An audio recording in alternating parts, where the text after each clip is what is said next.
What's up guys? It's Yomjen here, and for today's video, samahan nyo naman ako na ikutin itong isang lugar sa Pasig na kung saan masasabi kong pinaka-importante sa lahat at walang iba guys kundi ang barangay San Nicolas Pasig. Kaya ano pang hinihintay mo? Tara na, let's go! Unahin na nga natin to guys, itong Fatalia Compound na masasabi ko napaka-solemn na lugar. Tingnan nyo naman guys, katabi lang nila ang isa sa mga pasiglahan sa Pasig. Nakakatuwa nga guys dahil sa maliit na pwesto na ito ng San Nicolas, puro paupahan pala dito guys. 6,000 pesos ang pinakamurang renta at good for 4 to 5 persons na siya guys, which is tingin ko sulit na sulit kung ganito naman kagandang lugar guys ang titirahan mo. Marites check. Tingnan mo naman guys, wala kang makikita ni isang tao nakatambay sa labas, which is good indication na magandang tirahan na isang lugar. At syempre napakalinis din at walang lubak-lubak ang daan. Dahil dyan masasabi kong ito na nga siguro ang perfect na lugar para sa aking pamilya. Nagulat nga ako guys, meron pala sila ditong pwesto na kung saan para ka rin nasa probinsya. Napaka-perfect talaga ng lugar na to para sa akin. Iruin mo, nasa harap lang ito ng Pasig City Hall guys, pero may ganitong pwesto na tinaniman nila ng sari-saring gulay at mga prutas. Tuwang-tuwa talaga ako guys dahil may saging, may mangga na napakalapit lang. Ang dali na lang pitasin. Tingnan mo naman guys, may bukid dito pero ang harap gusali. Wala akong masasabi kundi amazing. Napakalapit lang din sa kanila guys ang Department of Education na kung saan kung meron sila mga problema sa edukasyon ay pwedeng nilang puntahan anytime.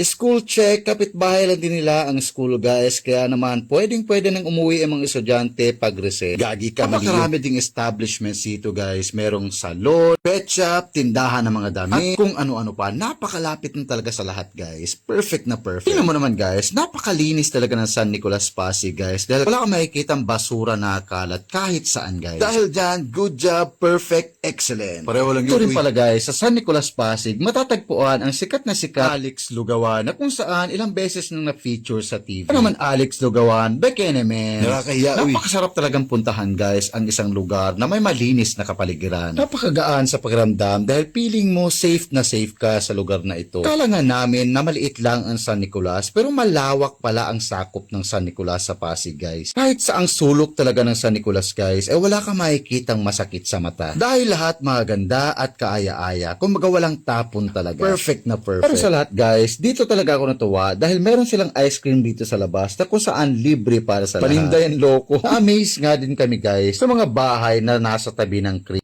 Kung gaano kalinis ang nasa bungad guys, ganun din kalinis ang mga bahay na nasa tabi ng creek. Good job! At kahit nga medyo tuyo ang creek, wala kang maaamoy na amoy kanal guys. Ay hindi sila nagtatapon ng basura dito guys. Ganun sila kadisiplinado. Dahil dyan, saludo na talaga ako sa inyo sa Nicolas Pasig. Hindi ko nga akalain guys na meron palang subdivision dito sa San Nicolas Pasig, ang Grand Monaco at Sonresa Camellia. Syempre guys, subdivision, expected mo na talaga yan na malilinis at disiplinado ang mga tao dito. Sakop din pala ng San Nicolas Pasig guys, ito masasabi kong medyo kalumaan ang bahay pero napaka-elegante pa rin tingnan. Medyo nalulungkot lang din ako guys dahil hindi ko na nga natukuhanan ng video guys ang Pasig City Hall na kung saan sakop din ng San Nicolas Pasig dahil ito ay under renovation ngayon. Kaya naman ang famous landmark ng Pasig San Nicolas na lang guys ang aking kinuhanan at ito nga ang revolving. At syempre guys, isa pang sakop ng San Nicolas Pasig ay ang Pasig Wet Market na kung saan dinadagsa ng libo-libong katao araw-araw. Overall guys, masasabi kong San Nicolas talaga ang may hawak ng alam. Kaya naman pala dito itinayo ang Pasig City Hall. Kaya naman San Nicolas Pasig, mabuhay ka hanggat gusto mo. Siguro hanggang dito na lang guys. Laging tandaan na masarap tirahan ng isang lipunan kung malinis ang kapaligiran at walang maritesan. Charis!